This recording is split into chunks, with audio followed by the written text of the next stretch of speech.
इस वीडियो में हम बात करेंगे कि किस तरह से सोवियत संघ एक महाशक्ति के रूप में उभर कर आया, अर्थात सोवियत प्रणाली क्या थी। जैसा कि आपको यहाँ पर दिया हुआ है, सन 1917 में रूसी क्रांति के बाद सोवियत संघ अस्तित्व में आया और सोवियत संघ 15 गणराज्य से मिलकर बना था, जिसकी विचारधारा साम्यवाद पर आधारित थी। इसका तात्पर्य यह था कि समतामूलक समाज और सामाजिक कल्याण को बढ़ावा देना सोवियत संघ का एकमात्र उद्देश्य था। रूसी क्रांति का अर्थ था पूंजीवाद से साम्यवाद की स्थापना करना। इसके बाद आगे चलेंगे, जहाँ पर आपका क्वेश्चन का उत्तर दिया हुआ है कि सोवियत संघ का महाशक्ति के रूप में उदय किस तरह से हुआ था। जैसे कि सोवियत संघ की अर्थव्यवस्था योजनाबद्ध अर्थव्यवस्था थी, जिसका तात्पर्य सीधा सीधा यह था कि सोवियत संघ में जो सोवियत संघ की राज्य व्यवस्था थी, वह किसी भी कार्य को करने से पहले योजना का निर्माण करती थी, जिसका सीधा लाभ वहाँ की अर्थव्यवस्था को प्राप्त होता था। इसी तरह से सोवियत संघ में एकमात्र पार्टी कम्युनिस्ट पार्टी थी, जिसकी वजह से सोवियत संघ में विपक्ष के लिए कोई स्थान नहीं था। तीसरा पॉइंट, समाजवादी अर्थव्यवस्था। सोवियत संघ की समाजवादी व राजनीतिक व्यवस्था समाजवाद पर आधारित थी, जिसमें सभी वर्गों के लिए समान अधिकार की व्यवस्था उपलब्ध थी। इसके बाद आगे है आपका उन्नत संचार प्रणाली। उन्नत संचार प्रणाली से तात्पर्य कि सोवियत संघ की संचार व्यवस्था अमेरिका को छोड़ सभी देशों से अधिक विकसित थी। इसके बाद अगला है आपका विशाल ऊर्जा संसाधन। इसका तात्पर्य यह है कि सोवियत संघ के पास विशाल ऊर्जा संसाधन मौजूद थे, जिसमें कुल मिलाकर तेल, लोहा, इस्पात, मशीनरी उत्पाद शामिल थे। इसी के साथ आपका अगला है सोवियत संघ की सुव्यवस्थित परिवहन व्यवस्था। इसका अर्थ यह था कि सोवियत संघ के दूर दराज के इलाके को आपस में जोड़ने के लिए सुव्यवस्थित परिवहन व्यवस्था मौजूद थी। इस मौजूदगी के कारण सोवियत संघ के दूर दराज के सभी क्षेत्र आपस में एक दूसरे के साथ नज़दीकी से जुड़े हुए थे। इसी के साथ एक अगला जो बिंदु है आपका, वह है आपका घरेलू उपभोक्ता उद्योग।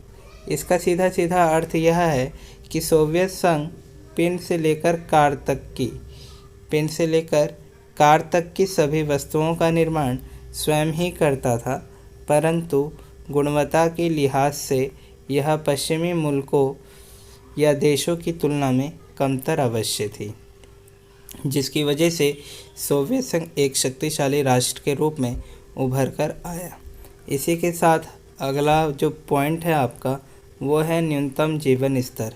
इसका सीधा अर्थ यह था कि सरकार ने बुनियादी ज़रूरतों की चीज़ों को रियायती दरों पर उपलब्ध करवाया था।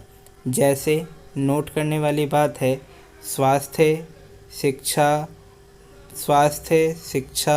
बच्चों की देखभाल और लोक कल्याण जैसे मुद्दे।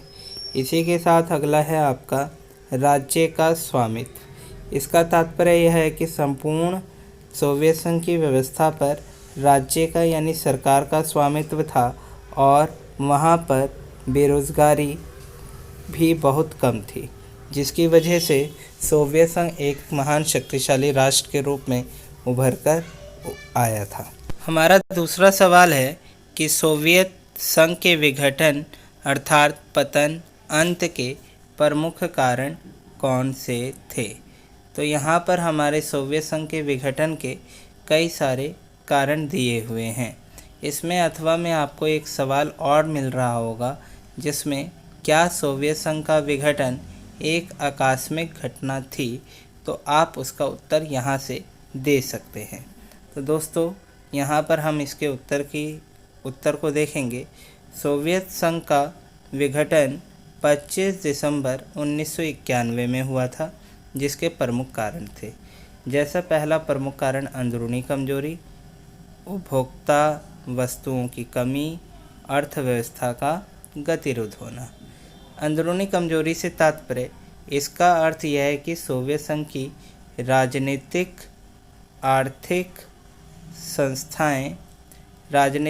आर्थिक संस्थाएं अंदरूनी कमजोरी के कारण लोगों की इच्छाओं व आकांक्षाओं को पूरा कर पाने में विफल रहीं, जिसकी वजह से सोवियत संघ का पतन हो गया। दूसरा हमारा पॉइंट है उपभोक्ता वस्तु की कमी। सोवियत संघ में उपभोक्ता वस्तु की कमी के कारण लोगों की इच्छाओं और आकांक्षाओं को पूरा न हो पाने के कारण आबादी का एक हिस्सा राज्य व्यवस्था को शक की नज़रों से देखने लगा था। यह भी एक कारण था सोवियत संघ के पतन का।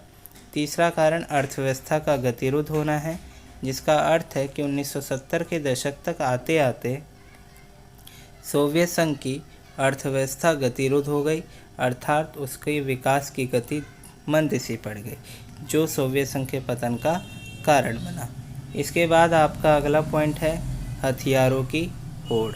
इसका तात्पर्य यह है कि सोवियत संघ ने अपने संसाधनों का अधिकांश हिस्सा परमाणु हथियारों और सैन्य साजो सामानों पर खर्च किया, जिसका सीधा प्रभाव उपभोक्ता वस्तुओं पर पड़ा और उपभोक्ता वस्तुओं की भारी मात्रा में कमी हो गई, जो कि सोवियत संघ के पतन का आधार था। इसी के साथ नागरिकों में जागरूकता का भाव, अर्थात इसको हम देखेंगे कि पश्चिमी देशों की तरक्की के बारे में आम नागरिकों की जानकारी बढ़ने लगी, जिसकी वजह से लोग पूंजीवाद और साम्यवाद में अंतर कर पाने में सक्षम हो गए। जैसा कि हम सभी को पता है कि सोवियत संघ में एकमात्र पार्टी की व्यवस्था थी और वो कम्युनिस्ट पार्टी थी, जो कि 70 सालों तक शासन में रही और यह पार्टी सत्तावादी हो गई थी, जिसकी वजह से यह पार्टी जनता के प्रति जवाबदेह अर्थात उत्तरदायी नहीं रही और जिस वजह से पार्टी और जनता के बीच में खींचतान को बढ़ावा मिला। इसी तरह से गोर्बाचेव की असफल नीतियाँ, अर्थात यहाँ पर गोर्बाचेव 1985 में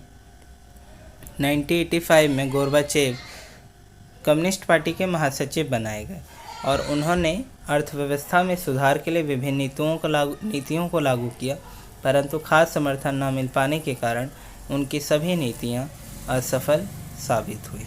इसी के साथ अफ़गानिस्तान में हस्तक्षेप। सोवियत संघ ने 1979 में अफ़गानिस्तान में हस्तक्षेप किया, जिसकी वजह से उसकी अर्थव्यवस्था और भी ज़्यादा खराब हो गई। इसी तरह से बर्लिन की दीवार का गिरना भी सोवियत संघ के पतन का कारण माना जाता है।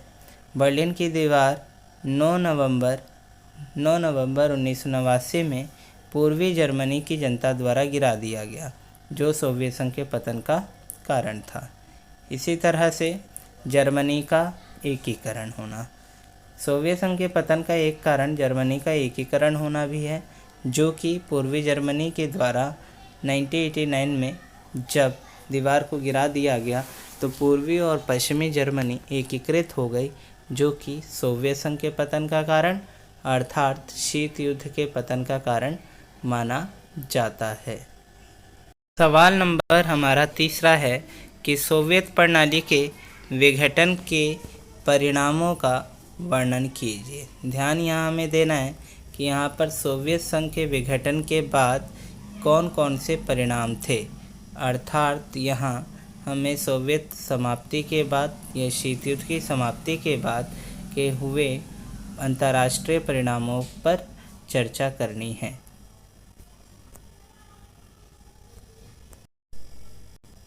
25 दिसंबर 1991 में सोवियत संघ के पतन के बाद विश्व राजनीति में नए बदलाव को देखा गया। जैसे पहला इसका पॉइंट है आपका दूसरी दुनिया का पतन। इसका मतलब सीधा यह था कि शीत युद्ध की समाप्ति का पहला परिणाम यह था कि दो महाशक्तियों में से एक महाशक्ति का अंत हो गया, जिसे दूसरी दुनिया के पतन के नाम से जाना जाता है। इसके बाद दूसरा पॉइंट हमारा है एक ध्रुवीय विश्व का आरंभ। इसका अर्थ यह है कि सोवियत संघ की समाप्ति के बाद अमेरिका एक महाशक्ति के रूप में विश्व के सामने उभरा, जिसकी वजह से एक ध्रुवीय विश्व का आरंभ हुआ। अगला है हमारा नए राष्ट्रों का उदय। इसका सीधा तात्पर्य यह है कि शीत युद्ध की समाप्ति के बाद सोवियत संघ में शामिल 15 गणराज्य अलग अलग देश के रूप में निर्मित हुए, जिससे सोवियत संघ का उत्तराधिकार रूस को बना दिया गया। यहाँ आपको ध्यान देना है, सोवियत संघ का उत्तराधिकार किसको बनाया गया दोस्तों? रूस को बना दिया गया। और रूस को सुरक्षा परिषद का स्थायी सदस्यता, हथियारों की परमाणु हथियारों पर नियंत्रण का अधिकार भी प्राप्त हुआ। अगला हमारा है विश्व शांति की स्थापना। सोवियत संघ के पतन के बाद विश्व में शांति की स्थापना हुई, जिसका प्रमुख कारण तीसरे विश्व युद्ध के डर से मुक्ति का होना है। अगला हमारा शीत युद्ध का अंत। सोवियत संघ के पतन के साथ ही शीत युद्ध का अंत हो गया, अर्थात पूंजीवादी विचारधारा साम्यवादी विचारधारा को पीछे कर पाएगी या नहीं, ये टकराव भी हमेशा हमेशा के लिए ख़त्म हो गया। अगला हमारा है हथियारों की होड़। शीत युद्ध के दौर में अपनी अपनी शक्ति में वृद्धि के लिए दोनों ही महाशक्ति हथियारों की होड़ में लगी हुई थी, लेकिन यूएसएसआर के पतन के बाद ही हथियारों की होड़ का अंत हो गया। अगला सवाल हमारा है कि गोर्बाचेव द्वारा सन 1980 के दशक में सोवियत संघ में सुधार के लिए कौन कौन सी नीतियों का निर्माण किया गया था। तो आपको बता दें कि सन 1985 में कम्युनिस्ट पार्टी के महासचिव किसे बनाया गया? मिखाइल गोर्बाचेव को। और इन्होंने सोवियत संघ की अर्थव्यवस्था में सुधार के लिए विभिन्न प्रकार की नीतियों का निर्माण किया। जैसे उनकी गोर्बाचेव की सुधार नीतियाँ हैं, पहला लोकतांत्रिकरण व्यवस्था का गठन, दूसरा राजनीतिक आर्थिक सामाजिक सुधार।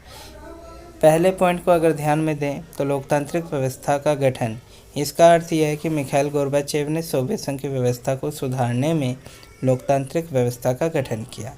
इस सुधार की वजह से लोगों की अभिव्यक्ति की स्वतंत्रता प्रदान की गई, ताकि सरकार व जनता के बीच के आपसी संबंध स्थापित किया जा सके। आपको मैं यहाँ बता दूँ कि कम्युनिस्ट पार्टी के सत्तावादी होने की वजह से लोगों को अभिव्यक्ति आज़ादी के अधिकार जो थे वो छीन लिए गए थे, जिसे पुनः प्रदान गोर्बाचेव ने किया। दूसरा आपका था राजनीतिक आर्थिक सुधार। इस राजनीतिक आर्थिक सुधार में गोर्बाचेव ने देश के अंदर राजनीतिक आर्थिक सुधार के जरिए सोवियत संघ की अर्थव्यवस्था व राजनीतिक अर्थव्यवस्था में खुलापन को बढ़ावा दिया। इसी के साथ गोर्बाचेव की सुधार नीतियों के दो प्रमुख बिंदु थे, पेरेस्ट्रोइका और ग्लासनोस्त। दोस्तों, यहाँ पेरेस्ट्रोइका का मतलब था पुनर्गठन और ग्लासनोस्त का मतलब था आर्थिक खुलापन, स्वतंत्रता और व्यवस्था में खुलापन होना। दोस्तों, कई बार ये क्वेश्चन आ जाता है और बच्चे सवाल में कन्फ्यूज़न हो जाते हैं कि पेरेस्ट्रोइका का मतलब खुलापन होगा या पुनर्गठन होगा। तो यहाँ पर आपको एक चीज़ ध्यान देनी है, पेरेस्ट्रोइका जिस शब्द की शुरुआत प से हो रही है और जिसका अर्थ है पुनर्गठन यानी प, तो प और प से आपको याद रखना है पेरेस्ट्रोइका यानी पुनर्गठन, और बाकी एक आपको दूसरा खुलापन का ग्लासनोस्त जोड़ लेना है।